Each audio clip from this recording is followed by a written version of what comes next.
Mga ka-RSP, sa kabila ng hirap, pagod at paulit-ulit na pagsubok, unti-unti nabuo ang negosyo ngayon ay simbolo na ng pag-asa at inspirasyon. Kaya naman natin tunghayan ang kwento ng pag-usbong ng isang taong hindi sumuko sa pag-abot ng kanyang pangarap. Dito yan sa Negosyo Tayo.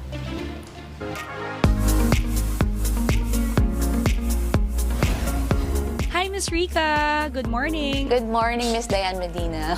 Alright, to start off, Miss Rica, tell us more about HTP Clothing. Okay, so eto parati kong favorite to kinukwento kasi yung paano kami nag-start. Nung bibili kasi ako ng milk and diapers for my baby, I was a new mom, my first baby. As in, nung pagtukot ko talaga ng wallet ko, magbabayad na ako sa drugstore, na wala pala akong pera, nanakaw siya. So doon ko naisip kung paano ko makukuha yung nawala sa akin. Kasi iyak ako ng iyak pag uwi ko ng bahay, hindi ako nakabili ng milk and diapers for my baby. Tapos naisip ko lang magbenta ako ng used clothes ko. So, that's how it started. Right now, from pre-love clothes, sumunod niyan, bumibili na ako sa mga tiyangge. So, nag-start ako magpagawa ng isang design, tapos na exclusive, tapos nagtuloy-tuloy na. And right now, ang aming products ay mostly for women, but we also have for men and for kids, and mostly basic pieces. So prior to doing this, you were an employee also? Yes. Okay, so yung transition period mo to employee and of course building this business of yours, kamusta? Nakita mo ba yung ganda talaga ng pagnenegosyo?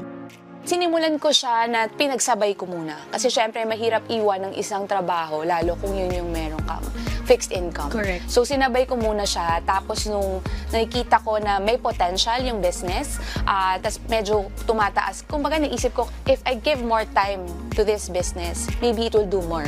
So, parang doon ako nag-decide na mag-focus. Yes, malaking difference siya. At hindi siya madali, pero kinaya naman. Anong tips mo naman pagdating sa pagnenegosyo ng pagdating sa damit? Ang pinaka naging parang secret to success namin, na hindi naman siya secret, is yung honesty and integrity of the brand and of the product. Kasi ang daming damit ang lawak ng competition.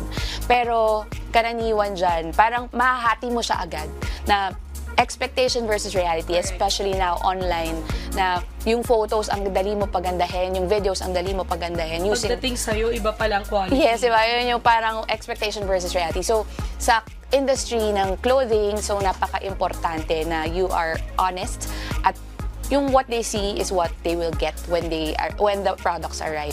So ano bang tingin mo, bakit importante magnegosyo ang bawat mamamayang Pilipino? Sa panahon ngayon, it's very uncertain. It's important na meron tayo na second, third, or fourth stream of income. Mahirap mag-rely sa iisa. Para siyang third eye, na once nag-open yung third eye mo na yon sa business, parang tuloy-tuloy na nakakita ka ng opportunity sa paligid mo. So yun yung importante na at least makatry sila, and then after that, nagiging ano na sila, mas magaling at mas makakita na, mas madali na silang makakita ng opportunities. Hindi pera ang nagpapatayo at nagtataguyod ng negosyo, kundi ang mga tao na nagpapatakbo nito. Yan po ang mindset ng business owner na si Ms. Rica Del Rosario. Samahan niyo kami ulit next time mga kanegosyo para sa iba pang business stories na ibabahagi namin sa inyo. Kaya naman tara, negosyo tayo!